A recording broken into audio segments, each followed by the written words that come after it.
Praise Lord. Today words 1 யோவான் 1வது அதிகாரத்தில் 9வது வசனம். நம்முடைய பாவங்களை நாம் அறிக்கையிட்டால் பாவங்களை நமக்கு மன்னித்து எல்லாம் அநியாயத்தையும் நீக்கி நம்மை சுத்திகரிப்பதற்கு அவர் உண்மையும் நீதியும் உள்ளவருமாயிருக்கிறார். ஆமென். எவ்வளவு அழகான வசனங்க. நம்முடைய பாவங்களை நம்ம இன்னைக்கு அறிக்கையிட்டா நம்மளுடைய பாவங்களை மன்னித்து நம்மளுடைய அக்கிரமத்தை எல்லாம் நீக்கி போட்டு நம்மளை சுத்திகரிப்பதற்கு அவர் இயேசப்பா உண்மையும் நீதி உள்ளவருமா இருக்கிறாரு. நீதிமொழிகள் இப்படியாச்சும் சொல்லுது 28வது அதிகாரத்தில் 13வது வசனத்தில், தன் பாவங்களை மறைக்கிறவன் வாழ்வடைய மாட்டான், அவைகளை அறிக்கை செய்து விட்டு விடுகிறவனோ இரக்கம் பெறுவான். ஆமென். ஆமாங்க. இன்னைக்கு உங்கள் இருதயம் காயப்பட்டு நிற்குதா? ஐயோ இயேசப்பா, நான் பாவ இருளில் எழுந்துக்கிட்டு இருக்கிறேன், நான் இருளில் எழுந்துக்கிட்டு இருக்கிறேன், நான் அதே பாவத்தை மறுபடியும் செஞ்சு கொண்டு இருக்கிறேன், உங்களிடத்துல வர்றதுக்கு ஆசையாக இருக்குதுப்பா, ஆனால் நான் பண்ண பாவம் அதுக்கு தடையாக இருக்குதுன்னு சொல்லிட்டு இன்னைக்கு கண்ணீரோடு இயேசுப்பா விட்டு தூரமாக நிற்கிறீங்களா? இன்னைக்கு உங்களை பார்த்து தான் சொல்கிறாருங்க ஏசப்பா. ஏசாயா 44வது அதிகாரத்தில் 22வது வசனத்தில், உன் மீறுதல்களை மேகத்தை போலவும் உன் பாவங்களை கார்மேகத்தை போலவும் அகற்றிவிட்டேன், என்னிடத்தில் திரும்பு, நான் உன்னை மீட்டு கொண்டேன்னு சொல்கிறாருங்க. ஆமாங்க. இன்னைக்கு காயப்பட்ட உள்ளத்தோடு கலங்கி நின்று கொண்டு இருக்கலாம். ஐயோ, இந்த ஒரு பாவத்தை நான் செய்யாமல் இருந்தா நான் இன்னைக்கு கர்த்தருடைய சமூகத்தில் பரிசுத்தமாக வாழ்ந்திருப்பேன்னு நீங்கள் நினச்சி கலங்கின்னு இருக்கலாம். இல்லைங்க, ஏசப்பா சொல்கிறாரு, உன் மீறுதல்களை நான் மேகத்தை போல உன் பாவங்களை கார்மேகத்தை போல அகற்றி விட்டேன். அவர் அகற்றி விட்டாருங்க. நீங்கள் இன்னும் அவரிடத்துல திரும்பாமல் இருக்கிறீங்க. அவர் உங்களை மீட்டுக்குள்ள ஆசையாக இருக்கிறாருங்க. உங்கள் பக்கத்தில் தான் இருக்கிறாருங்க. ஒரு விஷயம் தாவீது ராஜா எப்படியாச்சும் சொல்கிறாரு. சங்கீதம் 139வது அதிகாரத்தில் 23வது வசனத்தில், தேவனே என்னை ஆராய்ந்து என் இருதயத்தை அறிந்து கொள்ளுங்க, என்னை சோதித்து என் சிந்தனைகளை அறிந்து கொள்ளுங்கன்னு சொல்கிறாரு. நம்ம ஜெபிக்கும் போதெல்லாம் இயேசுப்பா நான் பாவம் பண்ணிட்டேன்னு பரிசுத்தமாக்குங்க பரிசுத்தமாக்குங்கன்னு சொல்லிட்டு நம்ம ஜெபிக்கிறோங்க. ஆனால் இன்னைக்கு நம்ம ஜெபத்தை மாற்றலாம். இன்றைக்கி காலை வேளை நம்ம ஜெபத்தை மாற்றலாம். தாவீது ராஜா செஞ்ச ஜெபத்தை நாமளும் இன்னைக்கு செய்ய போகிறோம்.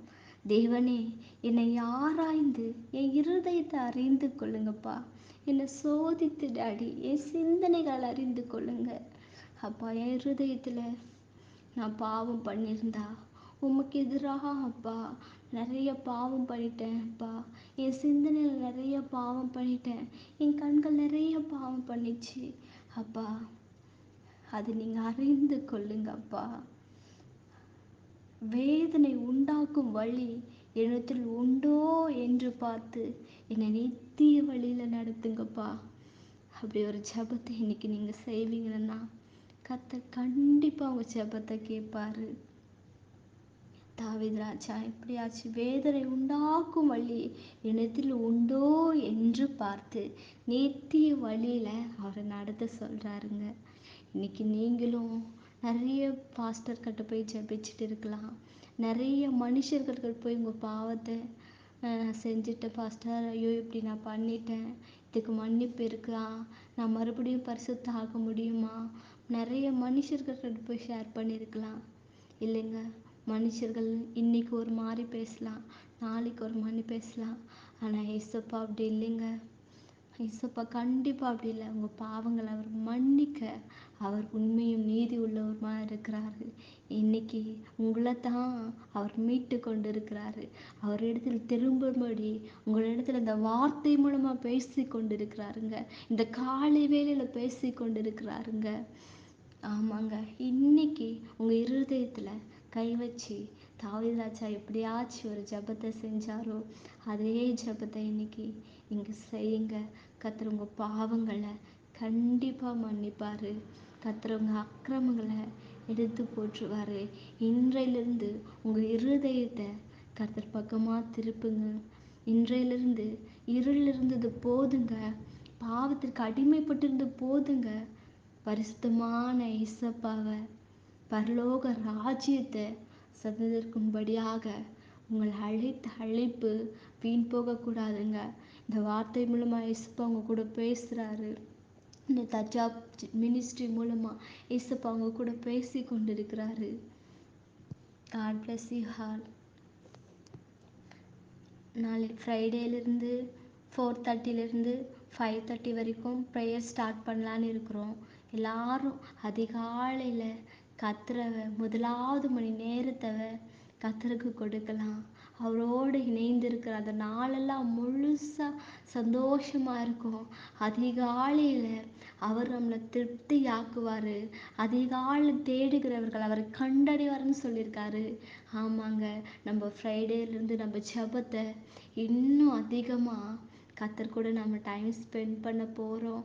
மற்றவர்களுக்காக ஜெபிக்க போகிறோம். தேசத்தில் எழுப்புதலை பார்க்க போகிறோம்.